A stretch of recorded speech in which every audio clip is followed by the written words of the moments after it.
வணக்கம். காலத்தின் குரல் நிகழ்ச்சிக்கு உங்கள் அனைவரையும் அன்புடன் வரவேற்கிறேன். இன்று பேசிய அமைச்சர் ஜெயக்குமார் அவர்கள் திமுக சைக்கிள் கேப்பில் ஆட்சியை பிடிக்க முயல்கிறது என்று குற்றம் சாட்டியிருக்கிறார். அதாவது ஆளுங்கட்சியான அதிமுகவில் இருக்கக்கூடிய பிளவை பயன்படுத்தி திமுக ஆட்சிக்கு வர முயல்கிறது என்ற குற்றச்சாட்டை தொடர்ந்து அதிமுக தரப்பிலிருந்து வைக்கப்பட்டு வருகிறது. திமுக மீது இப்படி ஒரு விமர்சனம் வைக்கக்கூடிய நிலையில் திமுகவோ தமிழக அரசை முடக்கக்கூடிய செயல்களில் பாஜக ஈடுபட்டு வருவதாக குற்றம் சாட்டி இன்று அறிக்கையை வெளியிட்டிருக்கிறார். குறிப்பாக சிபிஐ மற்றும் அமலாக்கத்துறை ஆகிய பிரிவுகளை கருவிகளாக கொண்டு பாஜக மாநில அரசை முடக்க பார்க்கிறது என்ற குற்றச்சாட்டை முன்வைத்து வருகிறார். செலக்டிவ் கைதுகள் தமிழ்நாட்டில் நடைபெற்று வருகின்றன என்று திமுகவினுடைய செயல் தலைவர் ஸ்டாலின் குற்றம் சாட்டி வருகிறார். அதிமுகவில் உள்ள ஒரு பிரிவுக்கு ஆதரவாக இப்படி திடீரென்று கரிசனம் காட்டுவதற்கான காரணம் என்ன? மாநில அரசினுடைய ஸ்திரத்தன்மை பாதிக்கப்பட்டுவிடும் என்பது ஒன்றுதான் நோக்கமா, அல்லது திமுகவினுடைய இத்தகைய கருத்துக்கு பின்னால் இருக்கக்கூடிய நோக்கங்கள் என்னென்ன? இந்த நிலையில் மத்திய அமைச்சர் பொன் ராதாகிருஷ்ணன், பாஜகவை சேர்ந்த பொன் ராதாகிருஷ்ணன், திமுக தமிழகத்தில் ஆட்சியை பிடிக்கவே முடியாது என்று கருத்தை தெரிவித்திருக்கிறார். இத்தகைய குழப்பமான ஒரு அரசியல் சூழல் தமிழகத்தில் நிலவி வருகிறது. பல்வேறு கட்சிகளை சேர்ந்தவர்கள் பல்வேறு மாற்று கருத்துக்களை தெரிவித்து வருகிறார்கள். இது குறித்தெல்லாம் விவாதிப்பதற்காக இன்றைய நிகழ்ச்சி அரங்கில் அதிமுக அம்மா அணியை சேர்ந்த திரு புகழேந்தி அவர்கள், அதிமுக புரட்சி தலைவி அம்மா அணியை சேர்ந்த பாபு முருகவேல் அவர்கள், பாஜகவை சேர்ந்த திரு சீனிவாசன் அவர்கள் மதுரையிலிருந்து இணைகிறார். இவர்களுடன் நம்மிடையே மூத்த பத்திரிகையாளர் சிகாமணி அவர்களும் இணைகிறார். வணக்கம். திரு ஸ்ரீனிவாசன் அவர்கள், உங்களிடமிருந்து ஆரம்பிக்க விரும்புகிறேன்.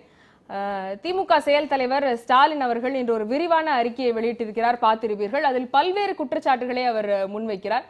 அதில் குறிப்பாக மாநில அரசினுடைய செயல்பாடுகளை முடக்கக்கூடிய அளவில் பாஜக செயல்பட்டு வருகிறது, தமிழ்நாட்டில் செலக்டிவ் கைதுகள் நடைபெற்று வருகின்றன என்ற குற்றச்சாட்டை அவர் முன்வைக்கிறார். இந்த குற்றச்சாட்டுக்கு பாஜக தரப்பிலிருந்து நீங்கள் தரக்கூடிய பதில் என்ன?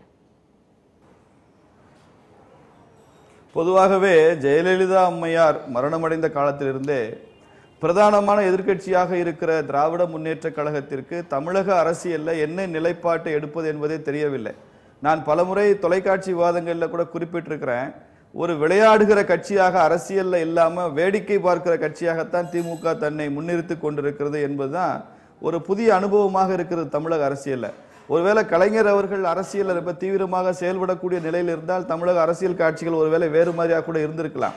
குறிப்பாக ஸ்டாலின் அவர்களை பொறுத்தவரை அவர் என்ன நிலைப்பாடு எடுக்கிறார், ஏன் இப்படி செய்கிறார் என்பதை பற்றி எந்த தெளிவும் இல்லை. சட்டமன்றத்தில் ஏன் வாக்கெடுப்பை புறக்கணித்து வெளியில போனார் என்பதற்கான தெளிவில்லை இதுவரைக்கும். அவர்கள் சசிகலா அணியை ஆதரிக்கிறார்களா இல்லையா என்பது கூட ஒரு காலகட்டத்தில் தெரியாமல் இருந்தது. இப்போ முடக்க பார்க்கிறார்கள் என்ற குற்றச்சாட்டு எந்த வகையிலும் நியாயமற்ற குற்றச்சாட்டு என்று சொல்லுகிறோம். வருமான வரித்துறை ரெய்டு நடக்கிறது என்று சொன்னால் சம்பந்தப்பட்ட துறை அமைச்சர்கள் சொல்லுவாங்க. இன்னும் சொல்ல போனா தமிழகத்தை ஆளுகிற அதிமுக கட்சியே கூட எங்கள் அரசாங்கத்தை முடக்க சதி நடக்கிறது என்று சொல்லாத போது திமுக தலைவர்களது ஆடு நனைகிறது என்று ஓனாய் கவலைப்பட்டது போல அவர்கள் ஏன் இதை பற்றி கவலைப்பட வேண்டும் என்ற அவசியம் தெரியவில்லை எனக்கு. காங்கிரஸ் திமுக கூட்டணி ஆட்சி காலத்தில் கூட ஸ்டாலின் அவர்கள் மீது ரைடு நடந்தது, வருமான வரித்துறை ரைடு நடந்தது, ராசா அவர்கள் மீது ரைடு நடந்தது. அப்போ காங்கிரஸ் கட்சி என்பது கூட்டணி கட்சி வருமான வரித்துறை தனது கையில் வைத்துக் கொண்டு திமுக அரசின் மீது ரைடு நடத்தியது என்று சொல்ல முடியுமா? அது செலக்டிவ் ரைடு என்று சொல்லுவாரா ஸ்டாலின் அவர்கள்? அதனால இது பாரதிய ஜனதா கட்சி மீது குறை சொல்ல வேண்டும், அபாண்டமாக சொல்ல வேண்டும். அதிமுகவில் இரு அணிகள் இருக்கின்றன. அந்த இரு அணிகளில் ஒரு அணியை சேர்ந்தவர்கள் அவர்கள் மீது மட்டும்தான் இது போன்ற சோதனைகளும் சரி இது போன்ற நடவடிக்கைகளும் எடுக்கப்பட்டு வருகிறது அப்படின்னு குறிப்பிடுகிறார் அவர்.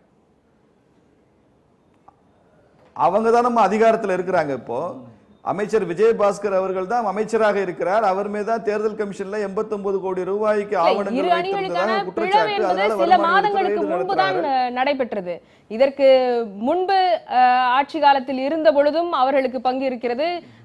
முன்னாள் முதல்வர் ஜெயலலிதாவினுடைய மரணத்திற்கு முன்பு வரை கூட அவர்களுக்கும் அந்த ஆட்சியில் பங்கு இருக்கிறது. இப்ப நடக்கக்கூடிய இந்த ரெய்டு இது போன்ற நடவடிக்கை எல்லாம் ஜெயலலிதாவுடைய மரணத்துக்கு பிறகு நடைபெற்ற குற்றங்கள் இல்ல அந்த குற்றங்களின் அடிப்படையில் கிடைத்த துப்புகள் அதன் அடிப்படையில் தான் இந்த ரெய்டு எல்லாம் நடக்குதா? ஜெயலலிதா மரணத்துக்கு பிறகு நடைபெற்றவை அதன் அடிப்படையில் மட்டும்தான் இந்த ரெய்டு நடைபெறுகிறதா? இல்ல சேகர் ரெட்டி அவர்கள் மீது அப்ப செலக்டிவ் ரெய்ட் அப்படிங்கறத ஒத்துக்கிறீங்களா? அப்ப நீங்க இது ஆளுங்கட்சியில் இருக்காங்க, அப்ப ஒரு பிரிவினர் மட்டும் தான் அப்படிங்கறது அப்ப செலக்டிவ் ரெய்ட் ஒத்துக்கிறீங்களா நீங்க? அப்போ இல்லையே, நான் ஒத்துக்காத ஏன் நீ ஒத்துக்கிறீங்களான்னு கேக்குறீங்க. சேகர் ரெட்டி அவர்கள் தானே ஆளுங்கட்சியில் இருக்காங்க. நீங்க எல்லாம் என்ன சொன்னீங்க? அவர் பன்னீர்செல்வத்தினுடைய நண்பர் என்று சொன்னீங்க. ஒரு காரணத்தை பன்னீர்செல்வத்தினுடைய நண்பர் என்று சொன்னீங்க. இல்ல, ஏனென்றால் இப்போது ஆட்சியில அதிகாரத்தில் இருப்பவர்கள் இந்த தேர்தலில் அதிகாரத்தை துஷ்பிரயோகம் பண்ணி பணப்பட்டுவாடா நடத்துகிறார்கள் என்பதற்கான தீவிரமான துப்பு கிடைத்ததுனால வருமான வரித்துறை ரெய்டு நடத்துறாங்க. சேகர் ரெட்டி மீது ரெய்டு நடத்துறப்போ நம்மள என்ன சொன்னோம்? அவர் பன்னீர்செல்வத்தினுடைய நண்பர் என்று சொல்லி பத்திரிகைகள்ல புகைப்படம் எல்லாம் வந்திருந்தது. அவரும் சேகர் ரெட்டி நின்று எடுத்துக்கொண்ட படம். அப்ப செலக்டிவ் ரெய்டு நீங்க சொல்லலையே. அதனால எந்தெந்த நபர்கள் மீது வருமான வரிக்கு துப்பு கிடைக்கிறதோ அவர்கள் மீது ரெய்டு நடத்துறாங்க. இன்னும் சொல்ல போனால் பாரதிய ஜனதா கட்சியினுடைய ஆட்சியில் இருக்கக்கூடிய மாநிலங்கள்ல பிஜேபி எம்எல்ஏக்கள் மேல் ரெய்டு நடக்குது.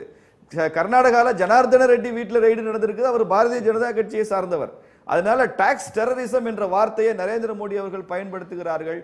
தேவையில்லாம அரசியல் எதிரிகள் மீது இதுபோல் ரைடுகள் நடத்துகிற பழக்கம் இருக்கக்கூடாது என்பது அந்த டாக்ஸ் டெரரிசம் என்ற வார்த்தை. பாரதிய ஜனதா கட்சிக்கு அந்த வார்த்தையில் ஆழமான நம்பிக்கை இருக்கிறது. எங்கள் அரசியல் எதிரிகளை பழிவாங்குவதற்கு காங்கிரஸ் செய்தது போன்று நாங்கள் டாக்ஸ் டெரரிசம் நாங்கள் செய்ய மாட்டோம் என்பதில் நாங்கள் ரொம்ப உறுதியாக இருக்கிறோம். ஆனால் அதே சமயத்தில் ஒரு தவறு செய்தால் அதை தெரிந்து செய்தால் அவன் தேவன் என்றாலும் விடமாட்டேன் என்பது போல சரியான துப்பு கிடைத்தால் பிஜேபி காரங்க மேலே ரைடு நடக்கிறப்ப இது எப்படிங்க நீங்க செலக்டிவ் ரைடுன்னு சொல்ல முடியும்? இது ஆதாரமற்ற குற்றச்சாட்டு, அபாண்டம், பழி சுமத்துகிறீர்கள் என்பதுதான் பாரதிய ஜனதா கட்சியினுடைய பார்வை. ஓகே, திரு புகழேந்தி அவர்கள், இப்போ தாங்கள் நடத்தக்கூடிய இந்த ரெய்டுகளாகட்டும் இல்ல மத்திய அரசினுடைய இந்த அமலாக்கத்துறை, வருமானத்துறை, வருமான வரித்துறை இவர்கள் எடுக்கக்கூடிய நடவடிக்கைகள் பாரபட்சமானது அல்ல அப்படின்னு பாஜக தரப்புல இருந்து தெரிவிக்கப்படுகிறது. இதை ஒத்துக்கிறீங்களா நீங்க? அன்பு நண்பர் சீனிவாசன் அவர்கள் பேசுவதை கேட்டேன்.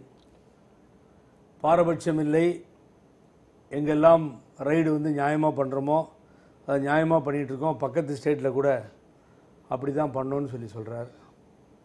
எங்கேயாவது ஆளுகின்ற பாஜக கட்சி ஆளுகின்ற மாநிலத்தில் ஏதாவது ஒரு ரைடு நடந்திருக்குமா? குஜராத்தில் நடக்கிறதா? தெரியாமல் கேட்கிறேன். ஊபியில் நடக்கிறதா? ஆனால் இங்கே தான் நடக்கிறது. சீஃப் செக்ரட்டரியேட்டில் நடக்குது. அப்போது very much the chief minister was there. அது நடக்கிறது. தேர்தலுக்கு 3 நாளைக்கு முன்னால் ஒரு அமைச்சரின் வீட்டிலே ரெய்டு நடக்கிறது. இப்பொழுது எங்களது கட்சியினுடைய துணை பொதுச் செயலாளர் டிடிவி தினகரன் அவர்கள் மீது பொய் வழக்கு போடப்பட்டிருக்கிறது. இதற்கெல்லாம் ஏதோ ஒரு அழுத்தம் இருப்பதாகத்தான் மக்களும் மற்றவர்களும் பேசுவதை காண முடிகிறது. இன்றைய எதிர்க்கட்சி தலைவராக ஸ்டாலின் இருக்கலாம். அவருடைய அறிக்கை வந்திருக்கிறது. பேரறிஞர் பெருந்தகை அண்ணா அவர்கள் சொன்னார்கள், துப்பாக்கியின் 2 குழலாக எதிர்க்கட்சியும் ஆளும் கட்சியும் இருக்க வேண்டும் என்று சொல்லி. நான் அவர் சொன்ன கருத்துக்கள் மூளையிலே சிறுநூலும் புதுநூலாயின் முடிதலிலே சுமந்து வந்து தருதல் வேண்டும் என்று சொல்லியிருக்கிறார்கள். ஒரு நல்ல கருத்துக்கள் எதிரிகளிலிருந்து வறுமையானாலும் அதை தலைவணங்கி வரவேற்கும் என்பதிலே எந்தவித ஐயப்பாடும் இல்லை. சிலவற்றையெல்லாம் அவர்கள் கேட்கிறார். இன்றைய தினம் அவர்கள் அறிக்கையை விட்டு இன்பநாதன் அவர் இவர் அங்கே ரைடு, கரூர் மற்றவர்களாக கேட்கிறார். யார் இருந்தாலும், எப்படிப்பட்டவர்களாக இருந்தாலும், அவர்கள் எப்படிப்பட்ட ரைடு நடந்திருந்தாலும் அதை எதிர்கொள்ள வேண்டும், வேறு வழியில்லை. அந்த இன்னோசன்ஸ் நிரூபிக்க வேண்டிய ஒரு கட்டாய சூழ்நிலையிலே இருக்கிறார்கள். ஆகவே அவர்கள் இப்படி கேட்டார்கள் போனார்கள் என்பதை பற்றி கவலை இல்லை. என்னை பொறுத்தவரை பாரதிய ஜனதா கட்சி இப்பொழுது மிரட்ட ஆரம்பித்திருக்கிறது என்பதுதான் நான் நினைக்கிறேன். ஆனால் இந்த மிரட்டலுக்கெல்லாம் பயப்பட போவதில்லை. அதை ஆரம்பித்து விட்டார்கள் அவர்கள் பேச்சு. இப்படி சீனிவாசன் அவர்கள் ஒரு தெளிவாக பேசுகிறார் நினைக்கிறேன். இங்கே இல்லை அங்கே இல்லை, நியாயமாக என்று பேசுகிறார்கள்.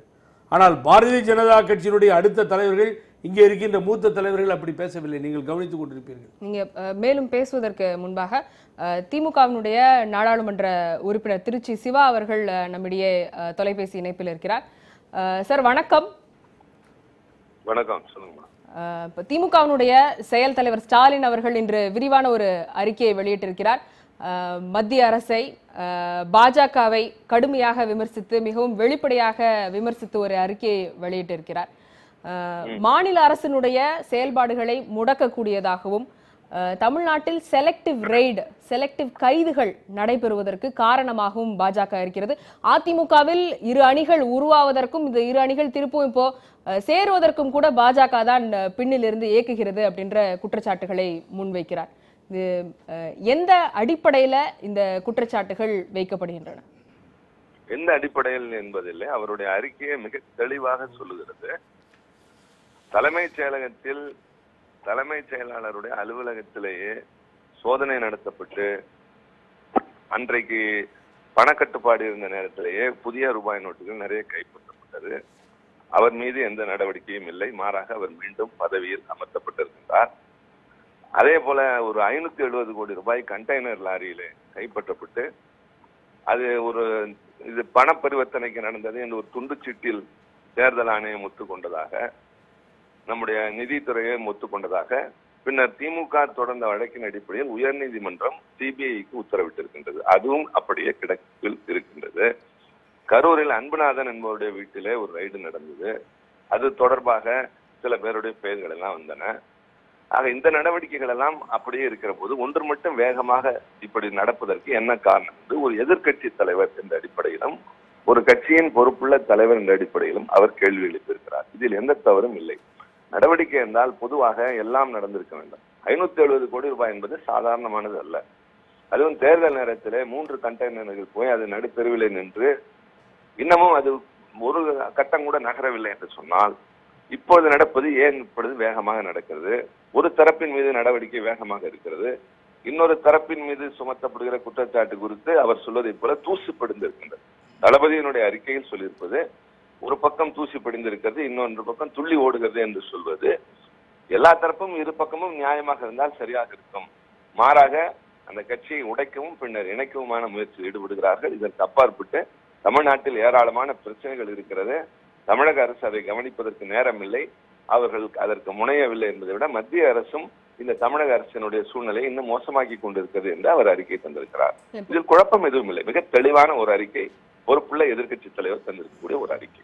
இதுல செலக்டிவ் ரெய்ட் அப்படின்னு சொல்லும் பொழுது இப்ப யார் மீது நடவடிக்கை எடுக்கப்படுகிறதோ அதற்கு நீங்கள் அவர்களுக்கு ஆதரவாக இருக்கக்கூடிய தொனியில் இந்த அறிக்கை தெரிகிறது. It is hypothetical. நீங்க don't read between the lines. அவர் சொல்லுகிற வார்த்தையை ஒரு பக்கம் தூசி படுகிறது, இன்னொரு பக்கம் துள்ளி ஓடுகிறது என்று சொல்கிறார். ஒரு தரப்பில் எந்த நடவடிக்கையும் இல்லை, ஒரு பக்கம் மட்டுமே இருக்குது என்கிற போது அதற்கு அவர் பயன்படுத்தியிருக்கக்கூடிய வார்த்தை அதுவே தவிர இதனால் ஒருவருக்கு ஆதரவு என்றோ அவர்களுக்கு நாங்கள் துணை போகிறோம் என்றோ தயவு செய்து நீங்கள் புதிதாக அதற்கு அர்த்தம் கற்பித்துக் கொள்ள வேண்டாம். அப்போ இரு பக்கமும் நடவடிக்கை எடுத்தால் அப்போதும் கூட அப்போ மாநில அரசு முடங்கி விடாதா? அப்போ மாநில உரிமைகளில் மாநில அரசு முடங்குவது என்பது இவர்களுடைய நடவடிக்கையால் என்பதை விட மத்திய அரசினுடைய நடவடிக்கையால் என்கிற போது அது விவாதத்துக்குரியதாக. மத்திய அரசு செய்ய வேண்டிய கடமைகள் நிறைய இருக்கின்றன. இப்பொழுது காவிரி மேலாண்மை வாரியம் அமைக்க சொல்கிறோம், ரெகுலேட்டரி அத்தாரிட்டி அமைக்க சொல்கிறோம், அது குறித்து எல்லாம் எந்த தகவலும் இல்லை. ஹைட்ரோ கார்பன் திட்டத்தை பற்றி பிடிவாதமாக செய்வேன் என்று சொல்லுகின்றார்கள். கீழடியில் நடைபெறுகிற அகழ்வாராய்ச்சியில பிரச்சனை நடைபெறுகிறது. இப்படி பல்வேறு பிரச்சனைகள் மத்திய அரசு கவனிக்க வேண்டியதை அவர்கள் கவனிக்கவில்லை. மாறாக இந்த மாநில அரசினுடைய அந்த நடத்துகின்ற கட்சியினுடைய நடவடிக்கைகள் மட்டும்தான் மத்திய அரசினுடைய கவனம் என்கிற போது அது கவனிக்கப்பட வேண்டிய ஒன்றாகிறது. பொறுப்புள்ள எதிர்கட்சியாக நாங்கள் மட்டுமல்ல, உங்களை போன்ற ஊடகங்களும் கூட அதை சரியான கண்ணோட்டத்தோடு பார்க்க வேண்டும். ஆனால் திமுக ஆட்சியை பிடிப்பதற்காக தான் இது போன்ற கருத்துக்களை வெளியிடுகிறது, இது ஆட்சியை பிடிப்பதற்கான செயல் என்று அதிமுக தரப்பிலிருந்தும் சரி பாஜக தரப்பிலிருந்தும் தொடர்ந்து விமர்சனங்கள் வைக்கப்பட்டு வருகின்றன. ஆட்சியை பிடிப்பதற்கு இது போன்ற வழிகளை நாங்கள் நாட வேண்டியதில்லை. ஆட்சியை நாங்கள் பிடிக்க வேண்டும் என்றால் தேர்தல் மூலமாகத்தான் அது முடியும். செய்வது ஒருவர், ஆனால் நாங்கள் முனைவது இன்னொருவர் என்று சொல்வது விசித்திரமாக இருக்கின்றது. திமுக இதன் மூலமாக ஆட்சியை கைப்பற்ற வேண்டும் என்பதில்லை. இப்படிப்பட்ட காரியங்களில் ஈடுபடுவது மத்திய அரசு, மத்திய அரசு நடத்தி கொண்டிருக்கிற அந்த பாரதிய ஜனதா கட்சியினுடைய அரசு.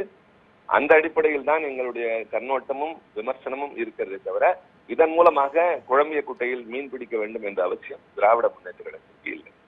நன்றி சார். திரு புகழேந்தி அவர்கள், இப்போ அவர் கூறிய கருத்துக்களுக்கும் சேர்த்து நீங்க பதில் சொல்லிடலாம். இது திமுக ஆட்சியை பிடிப்பதற்கு நாங்க இந்த வழியை நாட வேண்டியதில்லை அப்படின்றதையும் அவங்க சேர்த்து குறிப்பிடுறாங்க. உங்களுடைய பதில். மிஸ்டர் சிவா பேசும் பொழுது ஜெனரலாக கருத்துக்களை சொன்னார், பொதுவான கருத்துக்களை சொல்லி கொண்டு போய் கொண்டிருக்கிறார். ஆகவே நான் அதில் பெரிய குற்றச்சாட்டை சொல்லவோ இல்லை அவர் சொல்லியது தவறு என்று சொல்லவோ சரியாக அது அமையாது. பொதுவான கருத்துக்களை அவர் சொல்லியிருப்பதால். ஆகவே ஆட்சியை பிடிப்பது என்பதெல்லாம் தேர்தலை சந்தித்து தான் ஆக வேண்டும். அந்த தேர்தல் களத்திலே அனைத்து இந்திய அண்ணா திராவிட முன்னேற்ற கழகமா திராவிட முன்னேற்ற கழகமா என்பதை நாம் சந்திக்கத்தான் போகிறோம்.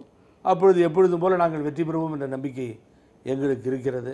அமைச்சர் ஜெயக்குமார் அவர்கள் தான் வந்து திமுக ஆட்சியை பிடிப்பதற்கு இது போன்ற சைக்கிள் கேப்ல வந்து ஆட்சியை பிடிக்க திமுக முயற்சி செய்கிறது அப்படின்ற குற்றச்சாட்டு அமைச்சர் ஜெயக்குமார் தான் இன்னைக்கு வச்சிருக்காரு. எந்த வியூவில் சொன்னாருன்னு தெரியல. இப்போ நீங்கள் வந்த உடனே தான் சொல்லிக்கிட்டு இருக்கீங்க. சொல்லியிருக்கலாம். பிகாஸ் எங்களுடைய அரசியல் ரீதியான எதிரி கட்சி அதுதான். ஆகவே அந்த கருத்தை அமைச்சர் ஜெயக்குமார் அவர்கள் சொல்லியிருக்கலாம். அது வியப்புக்குரிய ஒன்றும் இல்லை, ஒப்புக்கொள்ள வேண்டியதுதான். ஆனால் எந்த சப்ஜெக்ட்னு போகும்பொழுது அது தெரியல. இதுக்கெல்லாம் வழி வேணும் அப்படின்னும் பொழுது இந்த whole statement by mister Stalin very clearly indicating the central government of India இதை வந்து ஒரு பயங்கரமாக ஒரு அரசு மேலே ரைடு விட்டு கெலட்டா பண்ணுதுங்கிறத அவர் சொல்லியிருக்காரு. அவர் எதிர்க்கட்சி தலைவராக இருக்கலாம், பட் நம்மளுடைய எதிரியாக இருக்கலாம் அரசியல் ரீதியாக. என்னை பொறுத்த வரைக்கும் இன்னைக்கு பாரதிய ஜனதா கட்சி அதை செய்து கொண்டு தான் இருக்கிறது. பாஜக தரப்பிலிருந்தும் திரு சீனிவாசன் அவர்கள் எழுப்பிய கேள்வி, இந்த குற்றச்சாட்டு அதாவது மாநில அரசு முடங்கி விட்டது என்ற குற்றச்சாட்டு அதிமுக கூட வைக்கலையே அப்படின்னு கேட்கிறாரு. இப்ப நீங்க இந்த அறிக்கையை வரவேற்கிறேன்னு சொல்றீங்க, ஆனா அதிமுக தரப்பிலிருந்து பாஜக மீது திமுக வைப்பதற்கு முன்னால் அல்லவா நீங்க வச்சிருக்கணும். யார் சொன்னது? நாங்க சொல்லிக்கிட்டே தானே இருக்கோம். இதே தானே கவர்னர் அழைக்கவில்லைன்னு ஆரம்பத்திலிருந்து எடுத்து இந்த ஆட்சி அது அது அது வந்து ஆட்சி பாரதிய ஜனதா நேரடியாக குற்றச்சாட்டு உங்களுடைய அமைப்பிலிருந்து வந்து வரவில்லை. நேரடியாக சார் அமைப்பிலிருந்து வரவில்லை. நேரடியாக சிகாமணி சார், நான் ஆரம்பத்திலிருந்து தொலைக்காட்சியில் உட்கார்ந்த நாளிலிருந்து பாரதிய ஜனதா கட்சி இதை செய்கிறது, மிரட்டுகிறது என்பதை பாரதிய ஜனதா மேல வந்து நேரடியா புகார் சொல்றதுக்கு அச்சப்பட்டுக்கிட்டு திமுக மேல நீங்க புகார் சொல்லிட்டு இருக்கீங்க. திமுக இன்னைக்கு என்ன அவங்க ஆட்சியை பிடிக்கிறதுக்கு முயற்சி பண்றாங்க. இப்ப நான் அப்படி சொல்லவே இல்லையே. இல்ல அப்படின்னு ஜெயக்குமார் சொல்றாரு. இல்ல அவர் எந்த வியூல எந்த கருத்தை சொன்னாருன்னு தெரியாது எனக்கு. அது இப்ப வந்த பின்னாடி தான் திமுக மேல நீங்க அப்படி குற்றச்சாட்டை வைக்கல. திமுக இப்போ அது நீங்க சொல்ற சப்ஜெக்ட்டுக்கு சம்பந்தம் இல்லாத விஷயமா இருக்கு. இல்ல அதான் சொல்றாங்க. இப்ப இது மாதிரியான கருத்துக்கள் வெளியிடும் போதும் கூட திமுக புறவாசல் வழியாக ஆட்சியை பிடிப்பதற்கான வழி இப்போ அவர்களுடைய அறிக்கையிலும் கூட வந்து இரு தரப்பினர் மீது வந்து நடவடிக்கை எடுக்க வேண்டும் அப்படின்னு சொல்றாங்க. சீஃப் செக்ரட்டரி ராம்மோகன் ராவ் அவர்கள் அறையிலே ரைடு செய்தார்கள். அங்கே ஒன்றும் பிரமாதமாக ஒன்றும் எடுத்துடல. அவருடைய ஸ்டேட்மெண்ட்டுக்கு வந்து டிஃபரன்ஸ் ஆகுது. எனக்கு ஏகப்பட்டது பிடிக்கப்பட்டதுங்கிறாரு, அது மாதிரி பிடிக்கப்படவில்லை. அதில் டிஃபரன்ஸ் இருக்குது நமக்கு. ஆனால் ராம்மோகன் ராவ்ன்ற சீஃப் செக்ரட்டரியே இந்தியாவிலேயே பார்த்தீங்கன்னா ஒரு சீஃப் செக்ரட்டரி ரைடு பண்ணும் பொழுது வேறு எந்த ஸ்டேட்லேயும் ஒரு சீஃப் மினிஸ்டர் வச்சுட்டு ரைடு பண்ணல. ஃபர்ஸ்ட் டைம் நடக்குது. இதை எதிர்த்து குரல் கொடுத்தவர் மம்தா பானர்ஜி, மேற்கு வங்கத்தினுடைய சிங்கமாக விளங்கக்கூடிய முதல்வர் கண்டனம் தெரிவித்தார், தவறாக நடக்கிறது என்று சொல்லி. அப்பொழுது பதில் சொல்லவில்லையே பாரதிய ஜனதா கட்சி. தவறானது இல்லவா? இல்ல, திமுகவுடைய இந்த அறிக்கையிலும் கூட அதிமுக இரு அணிகளாக பிளவுபட்டிருப்பதும் இப்பொழுது இணைந்திருப்பதற்கும் கூட அதிமுக இரு அணிகளாக பிளவுபட்டிருப்பதற்கும் இன்னைக்கு வந்து சேருவதற்கான இந்த பேச்சுவார்த்தைகள் நடக்க இருப்பதாக இந்த செய்திகள் வெளியே வந்திருப்பதற்கும் கூட பாஜக தான் காரணம் பின்னால் இருந்துன்றாங்க. இல்ல எனக்கு அதுல அதே அறிக்கையில தான் குறிப்பிட்டிருக்கு. இல்ல இதுல என்னன்னு கேட்டீங்கன்னா, இல்ல அதான் சொல்றேன், முரண்பட்ட சில கருத்துக்களை ஏற்றுக்கொள்ள நான் தயாராக இல்லை. அது அவங்க காரணம் அப்படின்னு சொல்லி சொல்றது இல்லை. ஆனா இங்க வந்து என்னன்னு கேட்டீங்கன்னா, இந்த வெஸ்ட் ஜெர்மன் ஈஸ்ட் ஜெர்மன் மாதிரி உங்களுக்கு வந்து அந்த வால் பிரிஞ்சிருந்தது ஒரு 38 வருஷம். அதுக்கு பின்னாடி வாழை உடைச்சி 2 மக்களும் இன்பமாக போய் சேர்ந்தாங்க. அது இங்கே இவங்களை விட்டுருந்தா ஒரு 2-3 பேர் இருக்காங்க, இந்த பக்கம் 2 பேர் அந்த பக்கம் 3 பேர்னு இவங்களை போய் பேச சொல்லியிருந்தீங்கன்னா அது மாதிரி ஒரு நிலைமையே ஏற்பட்டிருக்காது. ஜெர்மன்ல பெர்லின் வாழையை உடைச்சி திமுகவோட பாஜக தான் உங்களுக்கு முதல் எதிரி அப்படின்றீங்களா? இல்லை, முதல் எதிரி கொஸ்டனே இல்லைங்க. இதில் வந்து நீங்கள் அதை கூர்ந்து கவனிக்கணும். ஏன்னா இந்த மாநிலத்தை பொறுத்த வரைக்கும் எங்களுடைய ஸ்டேட் எதிரி திமுக தானே, திராவிட முன்னேற்ற கழகம் தானே. அனைத்து இந்திய அண்ணா திராவிட முன்னேற்ற எதிரி திராவிட முன்னேற்ற கழகம். ஆனா நாங்க என்ன சொல்லிட்டு வரோம், அந்த கட்சியை எதிர்த்து உங்களுடைய அமைச்சர் கூறிய கருத்தே வந்து நீங்க வேலிடேட் பண்ற மாட்டேங்கிறீங்களே. எந்த வியூல சொன்னாரு தெரியலன்னு சொல்றீங்களே. பிகாஸ் இந்த அறிக்கைக்கும் அவர் சொன்ன கருத்துக்கு என்ன இல்ல, நான் உங்களையே கேட்கறேன், சொல்லுங்க. இந்த அறிக்கைக்கு அறிக்கையில அவர் சொல்ற அந்த விமர்சனத்தை ஏத்துக்கிறீங்களா? அவர் சொல்ற விமர்சனத்தை அமைச்சர் சொல்லக்கூடிய விமர்சனத்தை ஏத்துக்கிறீங்களா? எங்களுடைய மாண்புமிகு அமைச்சர் ஜெயக்குமார் அவர்கள் வெல் எக்ஸ்பீரியன்ஸ்டு. அவர் சொல்றதுல எனக்கு வந்து எந்தவித கருத்து வேறுபாடும் இல்லை. அவர் சரியான காரணத்தை ஒரு வியூல சொல்லியிருப்பார். இல்ல, அதிமுக திமுகவை விமர்சிப்பதில் இவ்வளவு தயக்கம் காட்டி யாருமே பார்த்தது இல்ல தமிழ்நாட்டில். அதுல வந்து தயக்கமே கிடையாது. நான் அதை தான் சொல்லிட்டு இருக்கேன். இப்போ ராம்மோகன் ராவ் மேட்டர்லையும் சொல்றேன், மற்ற விஷயங்கள்லையும் சொல்றேன், இந்த ஸ்டேட்மெண்ட்டை கையில வச்சுட்டு தான் சொல்றேன். பல கருத்து வேறுபாடுகள் இங்கே இருக்கிறது. ஆனால் எங்கே வந்து ஆட்சியை பிடிப்பது, ஆட்சியை போகுதுங்கிறது இந்த அறிக்கையில் இல்ல. திமுக மீது இப்படி ஒரு விமர்சனம் உங்களுடைய அமைச்சர் அது காலங்காலமா அதுதானே நடந்து கொண்டு இருக்கிறது. காலங்காலமாக திராவிட முன்னேற்ற கழகம், அனைத்து இந்திய அண்ணா திராவிட முன்னேற்ற கழகம் என்று மாறி மாறி தானே இங்கே ஆண்டு கொண்டிருக்கிறோம். இந்த தடவை அம்மா அந்த வாய்ப்பை ஏற்படுத்தி கொடுத்து விட்டு சென்றார்கள். இங்கே அரசியல் களத்திலே நாங்களும் திராவிட முன்னேற்ற கழகம் தான் இருக்கிறோமே தவிர பாரதிய ஜனதா கட்சி இல்லை. திரு பாபு முருகவேல் அவர்கள், இப்போ பல்வேறு தரப்பினர் பல்வேறு கருத்துகள் கூறப்பட்டிருக்கு. இப்போ முதல்ல இந்த அறிக்கையை நீங்க வரவேற்கிறீர்களா? முதலில் திரு ஸ்டாலின் அவர்களுக்கு நான் முதலில் நன்றியை சொல்லி கடமைப்பட்டிருக்கிறேன். காரணம், அவருடைய அறிக்கையினுடைய முதல் பத்தியில மத்திய அரசுக்கு மறைந்த ஜெயலலிதா அம்மையார் மருத்துவமனையில் சேர்க்கப்பட்ட 2016ஆம் ஆண்டு செப்டம்பர் 22ஆம் தேதியிலிருந்து இன்று வரை தமிழக அரசு நிர்வாகம் முடங்கி கிடக்கிறது அப்படிங்கிறார். அப்போ மாண்புமிகு அம்மா அவர்கள் ஆட்சியில் இருக்கின்ற வரையிலே இந்த தமிழகத்திலே நல்லாட்சி நடந்தது என்பதாகத்தான் நான் இதை எடுத்துக்கொள்கிறேன். அதற்காக அவருக்கு நான் முதலில் நன்றியை தெரிவித்துக் கொண்டு, தனிப்பட்ட முறையிலே திரு ஸ்டாலின் அவர்களுக்கு அனைத்து உரிமைகளும் இருக்கிறது அறிக்கை கொடுப்பதற்கு.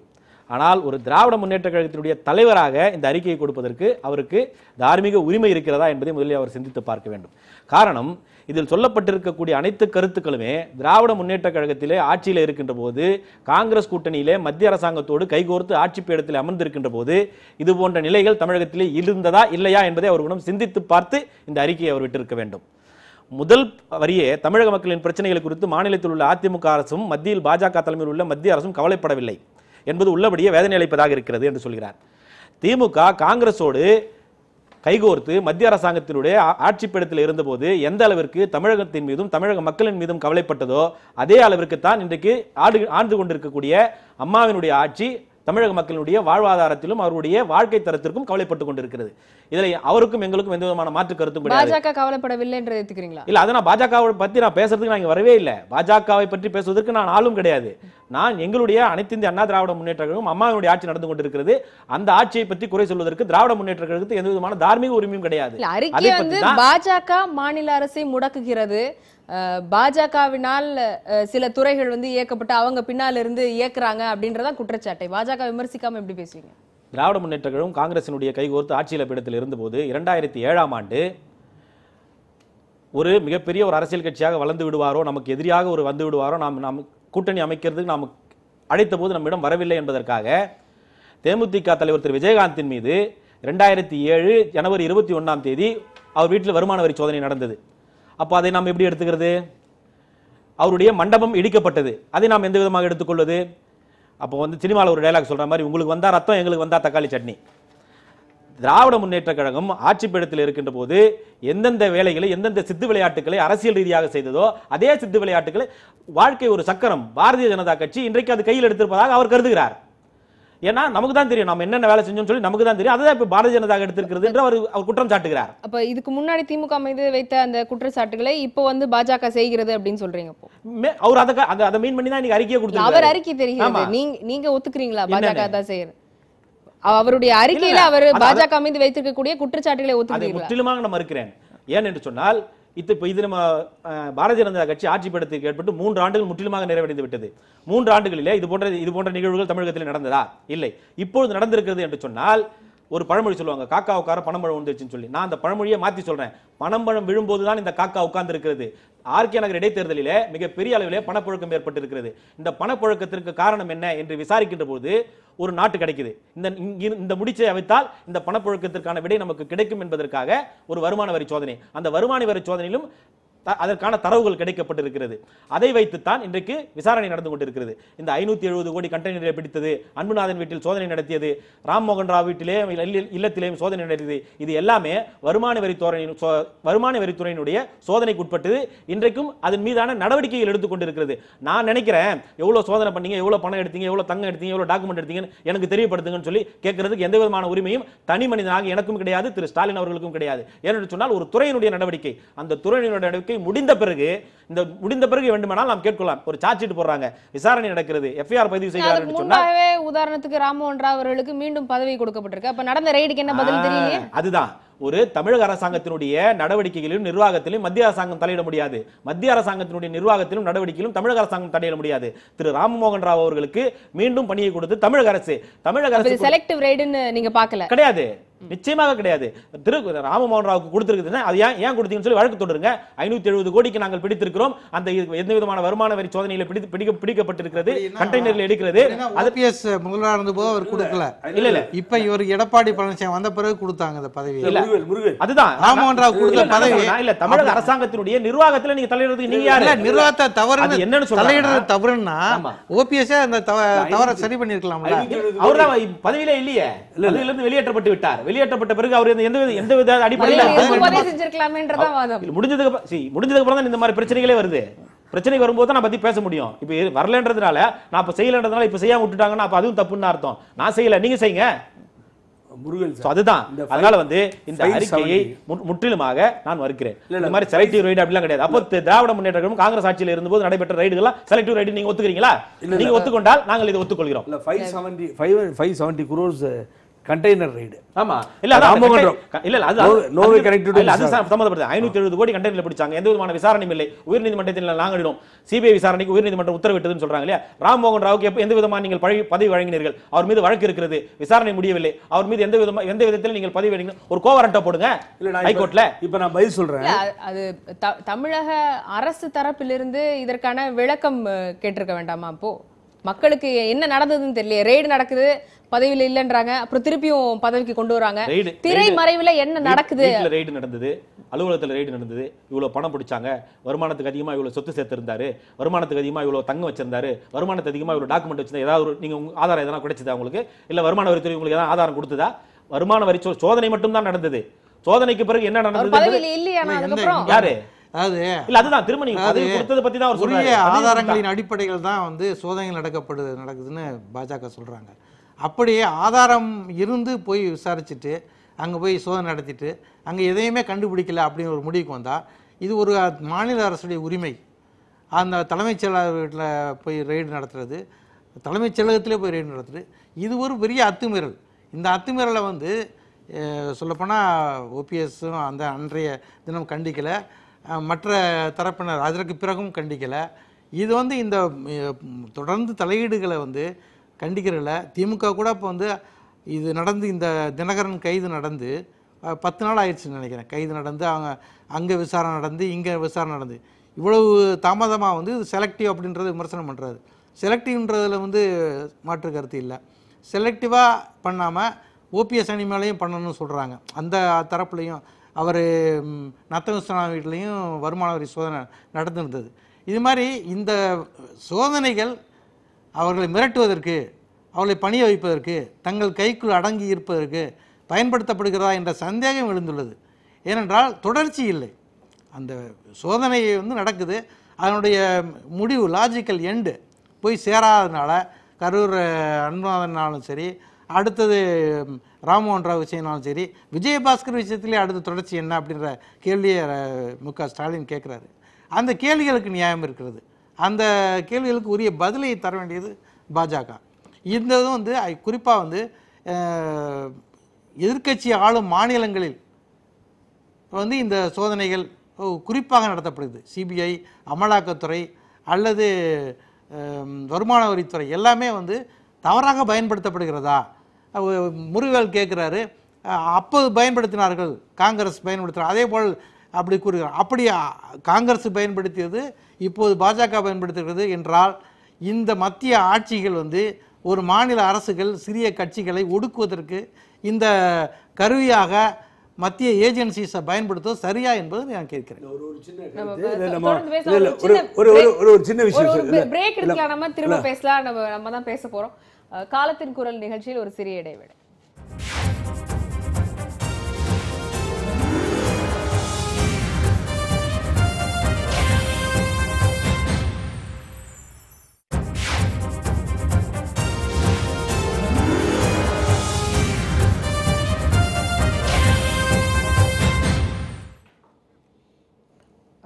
வணக்கம். காலத்தின் குரல் நிகழ்ச்சி தொடர்கிறது. திரு ஸ்ரீனிவாசன் அவர்கள், பாஜக மீது தொடர்ந்து திமுக தரப்பிலிருந்தும் அதிமுக அம்மா அணி தரப்பிலிருந்தும் விமர்சனங்கள் வைக்கப்பட்டு வருகின்றன. மாநில அரசை முடக்குவதற்கான செயலில்தான் பாஜக செயல்பட்டு வருகிறது அப்படின்ற குற்றச்சாட்டுகளை உதாரணங்களோட குறிப்பிட்டு சொல்றாங்க. உங்களுடைய பதில்? அம்மானி சார்பாக என்ன சொல்கிறார்கள் என்பது தெளிவில்லை, அவங்க என்ன சொல்றாங்க என்பதில். ஆனால் புகழேந்தி சார் பாரதிய ஜனதா கட்சி மேல பல குற்றச்சாட்டுகளை வைக்கிறார். புகழேந்தி அவர்களை பொறுத்தவரை அவர் அதிமுகவுக்கு ஆதரவு என்று சொல்வதை விட சசிகலா அம்மையாருடைய குடும்பத்திற்கு ஆதரவான நெருங்கிய நண்பர் என்கிற விஷயத்துல தான் நான் அவர் கருத்துக்களை நான் புரிந்து கொள்கிறேன். பாரதிய ஜனதா கட்சி வருமான வரித்துறை ரெய்டு மூலமாக அத்துமீறல் செய்கிறது என்று ஒரு கருத்தை இங்கே பதிவு செய்தார்கள். அந்த கருத்தை நான் முழுமையாக வன்மையாக நான் ஆட்சேபிக்கின்றேன். ஏனென்றால் பாரதிய ஜனதா கட்சிக்கும் வருமான வரித்துறை ரெய்டுக்கும் சம்பந்தமில்லை என்பதுதான் எங்களது கருத்து. குஜராத்தில் ரெய்டு நடந்ததா, மகாராஷ்டிராவில் ரெய்டு நடந்ததா என்று அருமைக்குரிய நண்பர் புகழேந்தி அவர்கள் கேட்டார்கள். குஜராத்தில் பிஜேபியிலிருந்து ஓட்டுக்கு பணம் கொடுத்தாங்களா 4000 ரூபாய்? மகாராஷ்டிராவில் பணம் கொடுத்தாங்களா? பணம் கொடுத்ததாக வந்த குற்றச்சாட்டு, ஊழல் குற்றச்சாட்டு, அதனால தேர்தல் ரத்தாகிறதெல்லாம் தமிழ்நாட்டில் தான் நடக்குது. அதனால திரும்ப திரும்ப நீங்கள் பணம் கொடுத்து தமிழக மக்களை 2 திராவிட கட்சிகளும் தொடர்ந்து 20 ஆண்டு காலமாக தமிழக மக்களுடைய இமேஜையே களங்கப்படுத்தி இருக்கிறாங்க. தேர்தலில் வாக்குக்கு பணம் கொடுத்து ஓட்டு வாங்குகிற ஒரு கேவலமான நடைமுறையை 2 கழகங்களும் செய்திருக்கிறார்கள். இதற்கென்று திருமங்கலம் ஃபார்முலா என்றெல்லாம் உருவாக்குகிற கட்சிகள் பாரதிய ஜனதா கட்சியை பேசுவதற்கு எந்த விதமான அருகதையும் இல்லை என்று சொல்லிக் கொள்கின்றேன். நாங்கள் நேர்மையாக நடந்து கொள்கிறோம், வெளிப்படையாக மக்களை சந்திக்கிறோம், நாங்கள் அதற்காக வாக்குகளை கேட்டு வருகிறோம். நாங்கள் திரும்ப திரும்ப பிஜேபி இந்த பிக்சரை இழுக்கக்கூடாது. ராம்மோகன் ராவ் வீட்டில் ரெய்டு நடந்தது தவறு என்று சொன்னால் அன்னைக்கு பன்னீர்செல்வம் அவர்கள் கண்டித்திருக்கணும். சசிகலா அம்மையார் கட்சியின் பொதுச் செயலாளர் இருந்தாங்க, அவங்க கண்டிச்சிருக்கணும். இவர்கள் எல்லாம் எப்போதுமே செய்யவில்லை. இன்றும் கூட அதிமுகவினுடைய சசிகலா அம்மையார் அணியை சார்ந்தவர்கள் பகிரங்கமாக பிஜேபி மேல எந்த குற்றச்சாட்டும் சொல்ல முடியவில்லை. அதனால இது தேவையில்லாத அபாண்டமான குற்றச்சாட்டு என்று பாரதிய ஜனதா கட்சியில் சொல்கிறோம். இது அதிமுக கட்சியில் நடக்கிற உள் விவகாரம். அந்த உள் விவகாரத்தில் பிஜேபி தலையிடாது. இல்ல, நீங்க சொன்னது அதனாலேயே தான் சந்தேகமும் எழுகிறது. அதிமுகவில் குறிப்பாக சசிகலா அவர்களுக்கு ஆதரவாக இருக்கக்கூடியவர்கள் நேரடியாக பாஜக மீது விமர்சனம் வைக்கவில்லை அப்படின்னு குறிப்பிட்டிருக்கீங்க. ஏற்கனவே கூட குறிப்பிட்டிருந்தீங்க. நமக்கு சந்தேகம் எழுவதும் கூட பாஜக பின்னால் இருக்கிறதோ, பாஜக பின்னால் இருந்து மாநில அரசை இயக்குகிறதோ மிரட்டுகிறதோ அப்படின்ற விமர்சனம் வைப்பவர்கள் எழுப்பக்கூடிய சந்தேகமும் இதுதான். மாநில அரசு, நீங்களே கூட குறிப்பிட்டிருந்தீங்க, திமுக தான் இந்த விமர்சனங்களை தான் வைக்கிறது, மாநில அரசை முடக்கியதாக மாநில அரசு தரப்பிலிருந்து அதிமுக தரப்பிலிருந்து விமர்சனங்கள் வைக்கப்படவில்லைன்னு சொன்னீங்க. விமர்சனங்கள் வைக்கப்படவில்லை என்பதாலேயே தான் இந்த சந்தேகம் எழுவதாக விமர்சிப்பவர்கள் கூறுகிறார்கள். இல்ல, மாநில அரசாங்கத்தை முடக்குகிறது என்ற வார்த்தை வித்தின் கோட், அந்த முடக்குகிறதுன்னு சொன்னா என்ன அர்த்தம்? பொழுது விழுந்து பொழுது அடைஞ்சு சொன்னா மாநில அரசாங்கத்தை மத்திய அரசாங்கம் கண்டிக்கணும். உன்னை நான் கலைச்சிருவேன், டிஸ்மிஸ் பண்ணிடுவேன்னு சொல்லணும். அந்த அரசியல் சாசன சட்டம் 356வது பிரிவை நாங்கள் பயன்படுத்துவோம் என்று எந்த பிஜேபி தலைவரும் பேச எங்கே முடக்கி இருக்கிறாங்க? இவர்கள் போகிற கோரிக்கைகளை நிறைவேற்றுகிறார்கள். அவருடைய முகநூல்ல அடுத்த அமைச்சர்கள் தினகரன் கைதுக்கு பிறகு என்ன போட்டிருக்காங்க, அடுத்த அமைச்சர்கள்னு போட்டிருக்காங்க. அது மாதிரி ஏற்கனவே அந்த விஜயபாஸ்கர் வீட்டில் பிடிப்பட்ட அந்த இதில் இருக்க அமைச்சர்களுக்கெல்லாம் மேலே நடவடிக்கை வரலாம் அப்படின்னு மறைமுகமாக மிரட்டப்படுகிறதா அந்த தரப்புலன்னு சொல்கிறாங்க. அதனால் இந்த வருமான வரித்துறை ஏன் பயன்படுத்துறீங்க, இதுக்கான மிரட்டுறதுக்கு பயன்படுத்துறீங்கன்றதா பலரால் கேட்கப்படுறீங்க. இது சீக்வென்ஸ் சார். நீங்க வருமான வரித்துறை ரைடு நடக்கும் போது நீங்க தடுத்தீங்களா இல்லையா? அங்க போய் மறிச்சு நின்னீங்களா இல்லையா? அவங்க மேல அபியூசிவ் லாங்குவேஜ்ல நீங்க பயன்படுத்தி பேசுனீங்களா இல்லையா? அப்படி நடைபெற்ற அமைச்சர்கள் மீது எந்த அரசாங்கமும் நடவடிக்கை எடுக்காதா? இது நியாயம் சார், சட்டப்படி நடவடிக்கை எடுக்கும். இது வருமான வரித்துறை நடக்கிற நடவடிக்கை, பிஜேபி எடுக்கிற நடவடிக்கை இல்ல. அங்கே போய் வருமான வரித்துறை ரைடு நடக்குது, நீங்க வெளியில் நின்று கொண்டு அபியூசிவ் லாங்குவேஜ்ல பேசிக் கொண்டிருக்கிறீர்கள். எந்த அரசாங்கம் பார்த்து கொண்டிருக்கோம்? இதெல்லாம் வேடிக்கை பார்ப்பதற்கு இது ஒன்றும் கையாளாகாத அரசாங்கம் இல்ல நரேந்திர மோடி அரசாங்கம். இதை செய்வோம். அமைச்சர்கள் தவறு செய்திருந்தால் கைது நடவடிக்கை சந்திக்க வேண்டும். அதை வழக்கு மன்றத்தில் தான் அவங்க வெளியில வர வேண்டும். அன்புக்குரிய சகோதரர், போய் அரசாங்கத்தை முடக்குறீங்க, மத்திய அரசாங்கத்துக்கு சவால் விடுகிறீர்கள் நீங்கள். வருமான வரித்துறை ரைடு நடக்கிறப்போ என்ன சார் நியாயம் அது? இல்ல அன்புக்குரிய சகோதரர், மாநில அரசாங்கம் ஏதாவது பதில கேட்டுட்டு மீண்டும் உங்ககிட்ட வரணும். அன்புக்குரிய சகோதரர் சீனிவாசன் அவர்கள் தெரிந்து கொள்ள வேண்டும், பக்கத்து மாநிலம் கர்நாடகா மாநிலத்தில் நஞ்சன்கூடு, குண்டல்பேட் என்ற இடங்களில் இடைத்தேர்தல் நடந்தது.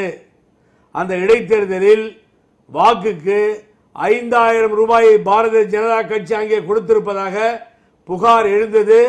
அதுவும் உண்மை என்று பேசி அங்கே most of the voters received the money from BJP side. இது நடந்ததா இல்லையா என்பதை தாங்கள் தெரிந்து கொள்ள வேண்டும்.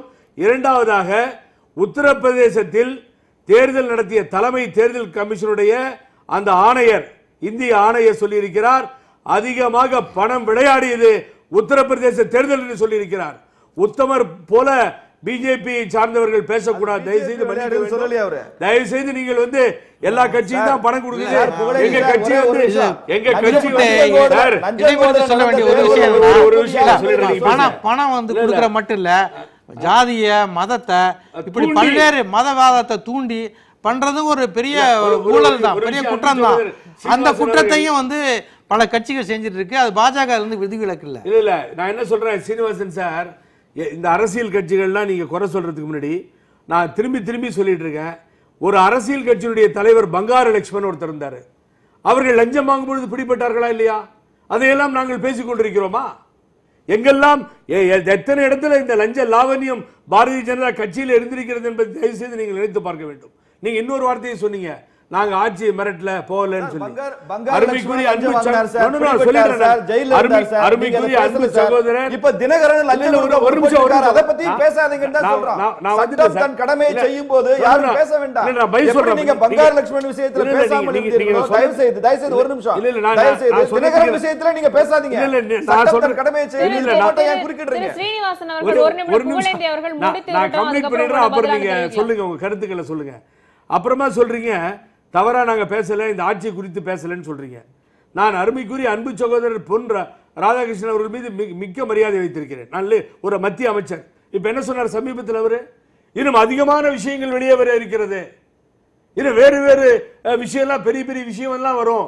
தினகரன் பொதுச்செயலாளர் துணை பொதுச்செயலாளர் மாத்திரமில்ல, தொடர்ந்து பாருங்கள் என்று சொன்னால் அப்படிப்பட்ட செய்திகள் எல்லாம் இந்த மத்திய அமைச்சருக்கு எப்படி தெரியும்? அப்படின்னா ரைடு விட போறேன்னு நீங்க மிரட்டுறீங்களா எங்களை தமிழ்நாட்டில்? நீங்க இந்த கட்சியினுடைய தலைவியாக இருந்த அம்மா அவர்கள் 2 மத்திய அமைச்சர்களை இங்கேயே கைது செய்தவர்கள். ஆட்சியை கலைப்பேன் என்று சொல்லி சென்னை விமான நிலையத்தில் சொல்லிவிட்டு சென்று வாஜ்பாய் ஆட்சியை கலைத்தவர்கள் அவர்கள். மிரட்டலுக்கு பயப்பட மாட்டோம் சார். நாங்க இன்னைக்கும் சொல்றேன், இந்த ஆட்சி பேரறிஞர் அண்ணா அவர்கள் சொன்னது போல இந்த ஆட்சியை பற்றி கவலையே இல்லை. நீங்க பேசுகின்ற குரல்ல உங்க கட்சி பேசல. இல்ல கட்சி கட்சி பேசல. நான் சீனிவாசன் சார் வந்து பாஜகவையோ இதே வந்து கட்சி அதிகார அமைப்புல இருக்கவங்க விமர்சிக்கல. இல்ல நம்ம அவர் அன்பு சகோதரர் சீனிவாசன் அவர்களுக்கு நான் பதில் சொல்லிக் கொண்டிருக்கிறேன், அவ்வளவுதான். இது கட்சி அதிகாரப்பூர்வமான கருத்துக்களை எடுத்துக்கொள்ள முடியாது. என்னையோ இந்த அணியில ஏன் பயம் வருது? ஆனா அமைச்சர்கள் யார் வீட்ல வேணாலும் ரைடு நடத்துங்கன்னு சொல்ல வேண்டிய இடத்துல நான் சொல்றேன் சார், பிஜேபியினுடைய மத்திய அமைச்சர் மேல யார் வேணாலும் ரைடு நடத்துங்க.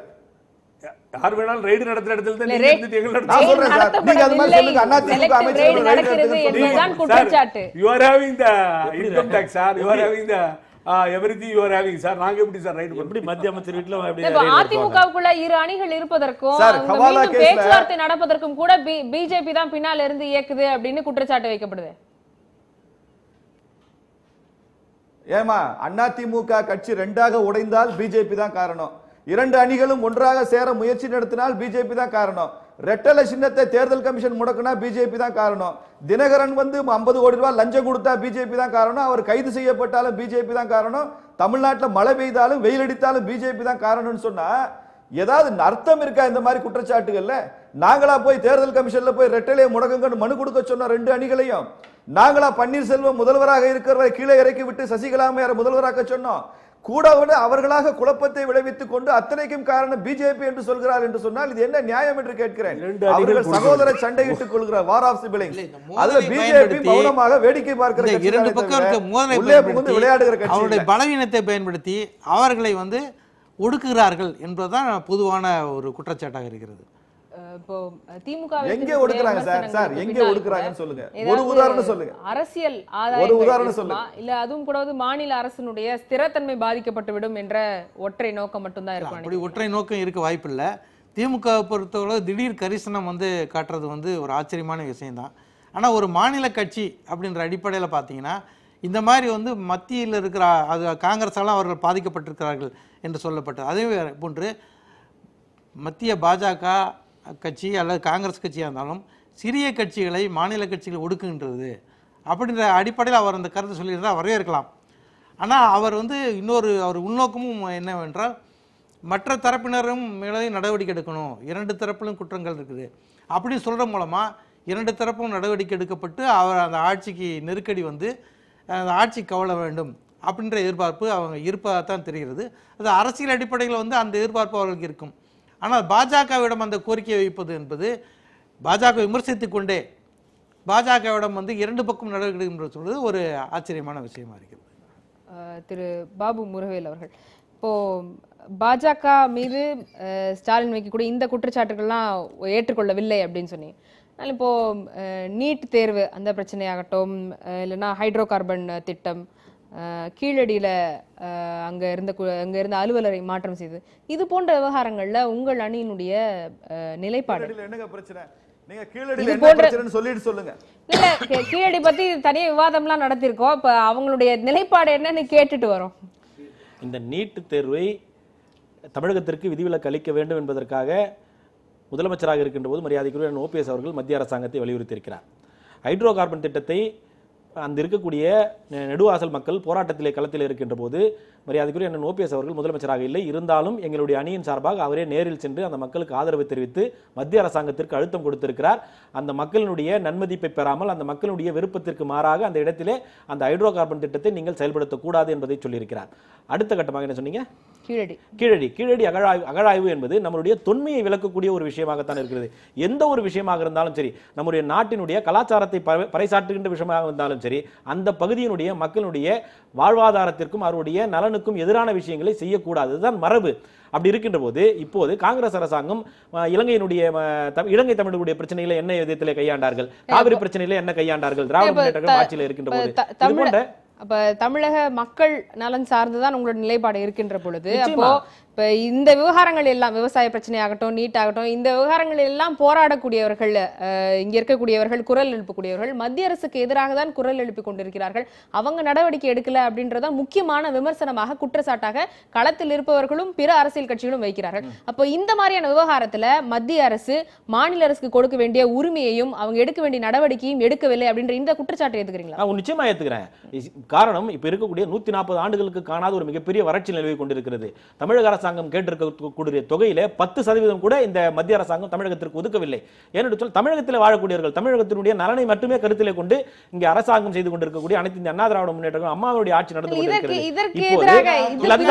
மத்திய அரசாங்கம் வந்து ஆட்சி வந்து பிரச்சனை முடியறது கிடையாது. அறிக்கைகள் மரியாதைக்குரிய முதல்வராக இருக்கும் பொழுது அவர் நிலைப்பாடு இல்லை, இப்பொழுது இரணிகளாக இருக்கின்ற போது இன்றைக்கு கூட அறிக்கை கொடுத்திருக்கிறார். நெடுவாசல் சம்பந்தமாக அறிக்கை கொடுத்திருக்கிறார், நீட் தேர்வு சம்பந்தமாக அறிக்கை கொடுத்திருக்கிறார், வறட்சி சம்பந்தமாக மத்திய அரசாங்கத்திற்கு ஒரு அழுத்தம் கொடுக்க வேண்டும் என்று அறிக்கை கொடுத்திருக்கிறார். வறட்சி மிகப்பெரிய அளவில் இருக்கிறது. மத்திய அரசாங்கம் தமிழக அரசாங்கம் கேட்டிருக்கக்கூடிய தொகைக்கு மேற்பட்ட தொகையை நீங்கள் வழங்க வேண்டும் என்பதற்காக இது போன்ற அழுத்தங்களை மத்திய அரசாங்கத்திற்கு கொடுத்து கொண்டுதான் இருக்கும். அதுக்காக நாங்கள் வாளாக இருந்து விடவில்லை. நிச்சயமாக தமிழக மக்களுடைய நலன் எங்களுக்கு மிக முக்கியம். அதை சார்ந்து தான் எங்களுடைய அணியும் எங்களுடைய மரியாதைக்குரிய ஓபிஎஸ் அவர்களும் இயங்கிக் கொண்டிருக்கிறார்கள். கொள்கை அளவில் பாஜக விமர்சித்து தான் வரோம். உச்சநீதிமன்றத்தில் வறட்சியினால் வந்து எந்த விவசாயம் தற்கொலை பண்ணிக்கல அப்படின்னு சொல்லியிருக்காங்க. அதுக்கு என்ன ரியாக்ஷன் வந்தது? ஓபிஎஸ்லேருந்து என்ன ரியாக்ஷன் வந்தது? அப்படி ஒரு அரசாங்கம் வந்து ஒரு நிலை எடுக்கிறாங்க. அப்போ அந்த நிலையை ஆதரிக்கிறீங்களா? வறட்சியினால செத்தாங்களா இல்லையா? இல்ல அதுதான் அது மாதிரி இல்ல அவர் முதல்வர் புரியுது, இருக்கும்பொழுதுதான் வறட்சி மாநிலமாக இல்ல அறிவிக்கப்பட்டது. அதுதான் இப்போ 230 விவசாயிகள் தற்கொலை செய்து கொண்டிருக்கிறார்கள் இந்த தமிழகத்தினுடைய வறட்சியின் காரணமாகவும் கடன் தொல்லையின் காரணமாகவும். அதற்கு மிக நீண்ட மிகப்பெரிய ஒரு விளக்கத்தை கொடுத்து அறிக்கையும் கொடுத்திருக்கிறார்கள். இந்த விவசாயினுடைய தற்கொலைக்கு மத்திய தமிழக அரசு இப்படி சுப்ரீம் கோர்ட்ல தகவல் கொடுத்ததற்கு உங்கள் தரப்பிலிருந்து ரியாக்ஷன் எதுவும் இல்லையே, எதுவும் சொல்லலையே? அரசாங்கம் நாங்கள் இல்லையே, அரசாங்கம் கொடுத்திருக்கக்கூடிய விதைக்கு அது தவறு என்று தான் நாங்கள் சொல்ல முடியுமே தவிர அத கூட பதிவு செய்யவில்லையே குறைந்தபட்சம் அப்படின்றதான் நேத்து தான் நடந்திருக்குது. இது போல நேரம் குறைவா இருக்குது. அப்படியே சேர்த்து உங்களுடைய இறுதி கருத்தையும் சொல்லிடு. இல்ல அதுதான் இப்போ இந்த மத்திய அரசாங்கம் வந்து தேவையான நேரங்களிலே அவருடைய சித்து விளையாட்டை அதாவது ஒரு அரசியல் இயக்கத்தை பொறுத்தவரையிலே தங்களுடைய ஸ்திரத்தன்மையை நிலைப்படுத்திக் கொள்ள வேண்டும் என்பதற்காக அவருடைய பலத்தை நிரூபிக்க வேண்டும் என்பதற்காக சில தந்திரங்களை அரசியல் ரீதியாக கையாள்வார்கள். அது போன்ற ஒரு தந்திரங்களை பாரதிய ஜனதா கையில் எடுத்திருக்கலாம். அதை நமக்கு எதிராகத்தான் எடுக்கிறார்கள் என்று நீங்கள் கருதி கொள்ள முடியாது. காரணம் இத்தனை நாளாக 3 ஆண்டுகளாக தமிழகத்தின் மீதும் தமிழகத்தில் இருக்கக்கூடிய முக்கிய பிரமுகர்கள் மீதும் எந்த விதமான நடவடிக்கை எடுக்காத மத்திய அரசாங்கம் பாரதிய ஜனதா அரசாங்கம் இப்போது எடுக்கிறது. இதற்கு என்ன காரணம் என்று நீங்கள் உள்நோக்கத்தை கற்பித்துக் கொள்ள முடியாது.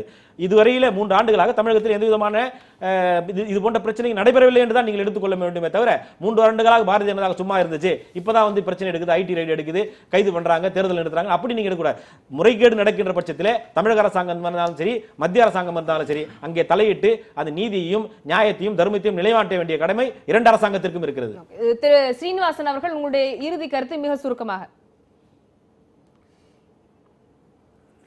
இல்லை 3 ஆண்டு காலமா இல்ல, நத்தம் விஸ்வநாதன் அவர்கள் அமைச்சராக இல்லாவிட்டால் கூட அதிமுகவினுடைய மிக முக்கிய பிரமுகர் அவர் அம்மையார் அவர்கள் உயிரோடு இருக்கும் போதே கூட அவர் வீட்டில் ரைடு நடந்திருக்கு. அதனால இன்கம் டாக்ஸ் ரைடு என்பதற்கும் ஆட்சியில யார் இருக்கிறார்கள் என்பதற்கும் சம்பந்தம் இல்லை, அது தொடர்ந்து நடந்து கொண்டிருக்கிறது. நீட் தேர்வை பொறுத்த வரைக்கும் பாரதிய ஜனதா கட்சி நீட் தேர்வை நாங்கள் ஆதரிக்கின்றோம். இந்தியாவில் உள்ள அத்தனை மாநிலங்களும் நீட் தேர்வுக்கு உடன்பட்டு போகும்போது தமிழகம் மாத்திரம் எதிர்க்க வேண்டிய அவசியம் இல்லை. கிராமப்புற மாணவர்களுக்கான இடஒதுக்கீட்டையும் நாங்கள் ஏற்படுத்தி தருகிறோம் என்பதை மத்திய அமைச்சர் உறுதியளித்திருக்கிறார். அது நீட் தேர்வை ஏற்றுக்கொள்ள வேண்டியதானே தவிர எதிர்க்க வேண்டிய அவசியம் இல்லை. கீழடி போன்ற அந்த அகழ்வாராய்ச்சி எல்லாம் கீழடியில ஒரு பிரச்சனை இல்லை. இல்ல நீங்க கீழடி வார்த்தையை பயன்படுத்தியதுனாலதான் நான் பதில் சொல்ல வேண்டிய அவசியம் இருக்கிறது. ஒரு அதிகாரியை இடமாற்றம் செய்வதெல்லாம் இந்த ஆட்சிக்கு எதிரானது, தமிழர் நலனுக்கு எதிரானது என்று கூற முற்பட்டால் மத்திய அதனால திரும்ப பிஜேபியை மாறி இப்பொழுது நியாயமான ஒரு அரசியல் விமர்சனங்களை சொல்ல வேண்டும். எங்களது துணை பொதுச் செயலாளர் அவர்கள் திரும்பவும் விசாரணை முடிந்து டெல்லிக்கு அழைத்து செல்லும் பொழுது அவர்கள் டிடிவி தினகரன் அவர்கள் இது ஒரு பொய் வழக்கு என்று சொல்லி போயிருக்கிறார்கள். என்னுடைய எஃப்ஐஆர் கையிலே இருக்கிறது. இதில் அவரது பெயர் எஃப்ஐஆரிலே முதல் பக்கத்திலே இல்லை, சுகே சந்திரசேகர் பெயர் தான் இருக்கிறது.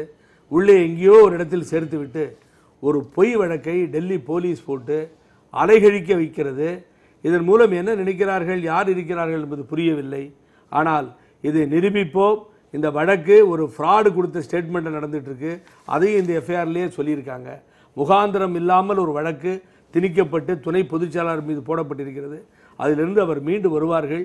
எங்களது ஆட்சியும் கட்சியும் மிக சிறப்பாக தொடரும் என்பதை எனது இறுதிவாதமாக தெரிவித்துக் கொள்கிறேன். திரு சிவாமணி அவர்கள் உங்களுடைய இறுதி கருத்து இதெல்லாம் மக்கள் நலன் சார்ந்ததாக இருக்கிறதா? அதான் 2 தரப்பும் வந்து இணைப்பு பேச்சுவார்த்தைகள் என்னென்ன நிபந்தனைகள் விதித்து கொண்டிருக்காங்க, அது மக்கள் சார்ந்த நிபந்தனைகள் எதுவும் இல்லை. விசாரணை கமிஷன் அமைக்க வேண்டும் என்று சொன்னாலும் மக்களின் அடிப்படையான பிரச்சனைகளில் வந்து இவர்களுக்குள்ள ஒரு ஒருமித்த கருத்து இல்லை. இன்று திமுகவும் வந்து இந்த பிரச்சனைகளை வந்து மக்களிடம் எடுத்து சொல்லி மக்களுடைய செல்வாக்கை திரட்ட ஒழிய வேறு தவறான வழிகளை அது பயன்படுத்தாமல் இருக்க வேண்டும். நிகழ்ச்சி அரங்குக்கு வந்து உங்களுடைய கருத்துக்களை தெரிவித்ததற்கும் மதுரையிலிருந்து இணைந்த திரு சீனிவாசன் அவர்களுக்கும் மிக்க நன்றி. காலத்தின் குரல் திக்கட்டும் பரவட்டும்.